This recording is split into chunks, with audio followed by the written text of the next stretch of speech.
Moon is very important. We just met Neptune and Pluto. Wait, Neptune. Uranus and Uranus? Uranus and Neptune. We just met those two. Which one's got the green hair? Neptune. Okay. Oh, no. Wait, which green hair are we talking about? I don't know. The one in that picture. I don't know. Well, they both have green hair. You know what? I've watched parts of the show tall with you, one, and I lose track. The tall one. Who's the one that died? Oh, in Crystal? The one who died saving them. Oh, yeah, in Crystal, that was Pluto. Okay.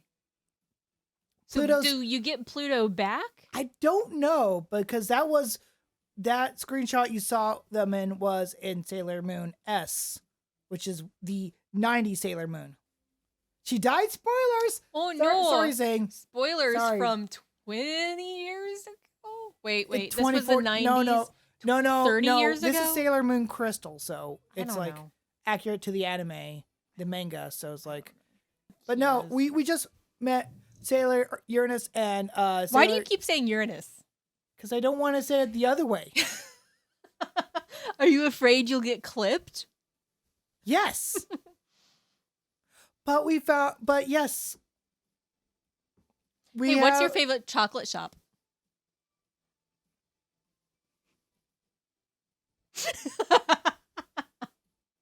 Russell Stover's. If you've ever been taking the trip between Springfield, Missouri and St. Louis, Missouri, you know what I'm talking about. You know what I'm talking. Yes, it's...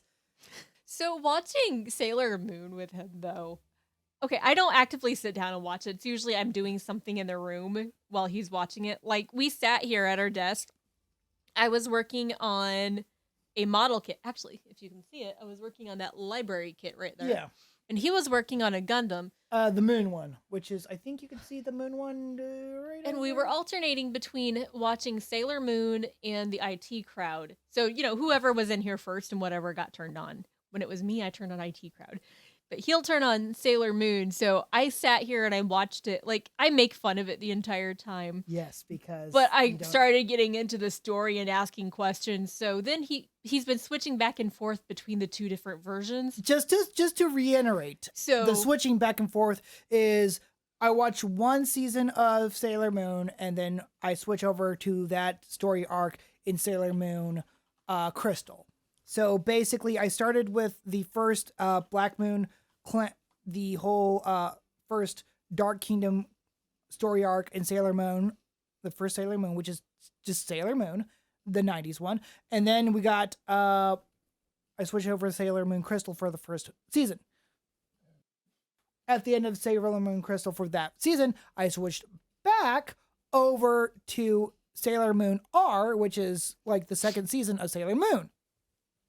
And then we switch after watching, and that's the whole Black Moon Clan storyline with the Cardigans in the beginning.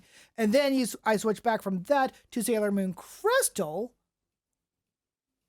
for the second season with that story of the Black Moon Clan. And now we're back at the 90s Sailor Moon with Sailor Moon Super or Sailor Moon S. Sailor Moon, the complete 90s Sailor Moon. With the new, it's got basically the Sailor Moon on Hulu has a new dub, which shares the same voice actors from Sailor Moon Crystal. So it's not like the Deke dub or the other dub. So it does or doesn't have Vash. The Hulu one has Vash. Okay. I know Vash. And yeah, Johnny Young Bosch. I never remember that. I just remember it's Vash. I recognize his voice. Yes. And if it's Wolfwood, I recognize his voice. So we got that. And you have the whole 90s. You got Sailor Moon. I think you had Sailor Moon R, Sailor Moon Super S. And I think there was like Sailor Moon Superstars. So it's like you got the 5 main seasons. I don't know if they have any of the movies though.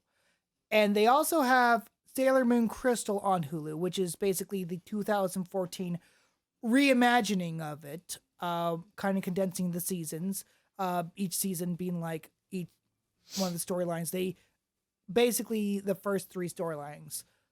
And then there's Sailor Moon Eternals, or I think it's Sailor Moon Eternal. Sailor Moon Eternal is now on Netflix, which basically takes place for a dream story arc.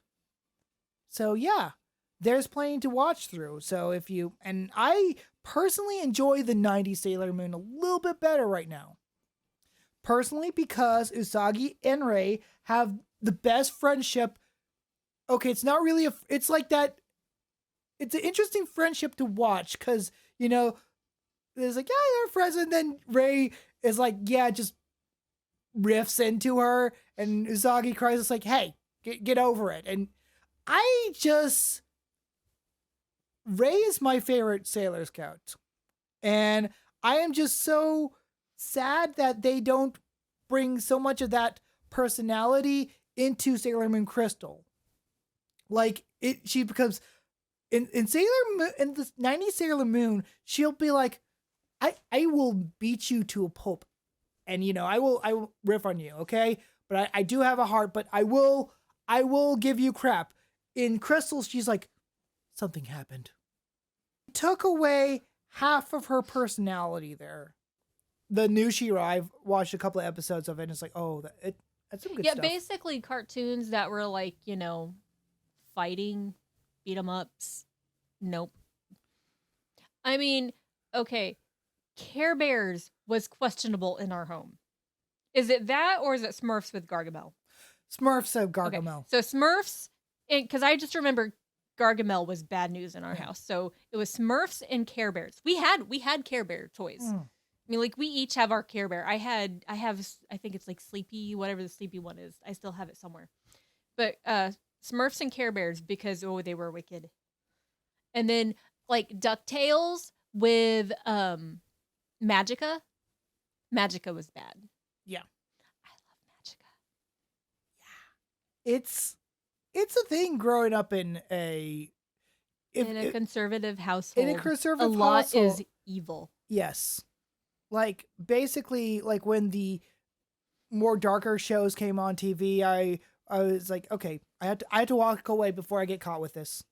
But also, I should clarify, I did not have cable growing up, so there are a lot of shows I never had access to. I do really, but it's also good being an adult and, being able to rewatch a lot of stuff. I mean, getting to watch Gargoyles. Now that I've been, we need to get back to that. We need to get watching that. It's like, yes, it is.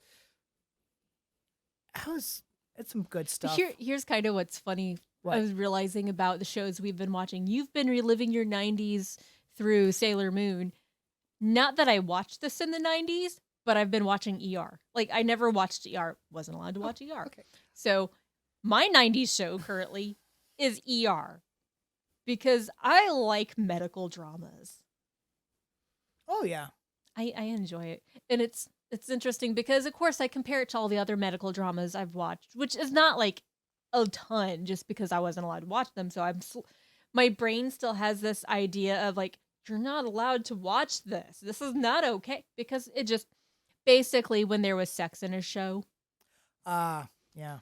So, we actually, when I was little, we watched Chicago Hope up until a certain point. And then my mom was like, no more Chicago Hope. Like, it was a family show. We all sat there and watched it together. And then something happened and no more. It was disallowed. So, of course, ER was not allowed. And, Grey's Anatomy started, I think when we were in college. That's been on forever. But I started watching Grey's Anatomy. And I just always have this little bit in my mind that tells me you're not supposed to watch this. So, I don't talk about it in front of my family. I am an adult. I can watch my medical dramas if I want to. And there's not even that much. There's hardly any sex in ER. The great thing about ER is they focus on the ER. There's little lines in the show about the further you get, I'm still on first season, but the further you get, the more you see of their personal lives. But the primary focus is the ER, not their personal lives. Yeah. So you don't see a lot of things happening unless it happens in the ER. Now we're talking about stuff that we were trying to hide from our parents. I mean, growing up, I would have tried hiding watching a medical drama. Yes. And basically I would try watching Kill Bill on VHS. I would try hiding that. Oh, I watched that with my sister when it came out. this is a very long, involved story. I should probably parse it down a little bit. But TLDR, I was playing Silent Hill in a room, and the corpse thing fell out, and I yelled "Oh crap" really loud, and then I had to like look around because I wasn't really supposed to say the word crap. I said crap on the phone to my mom in college when I locked my keys in the car. Yeah. And she was like, well, it's one of those moments. It's understandable. Yeah, there was that She says but now. I've heard her say crap. I'm pretty sure I've heard her say it at least once. Yeah. No, we were not allowed to say but. No. Or fart. I think I bought a couple of 64 games at a garage sale, and one of them was Turok 2. And if you know anything about Turok 2, there is a very I don't know if like I probably had to. That's one of those ones that's like, yeah, I don't know if I was supposed to play this one in front of everybody because there is a specific weapon called the cerebral bore. Ew. Which, well, assuming that works the way it sounds. Yes.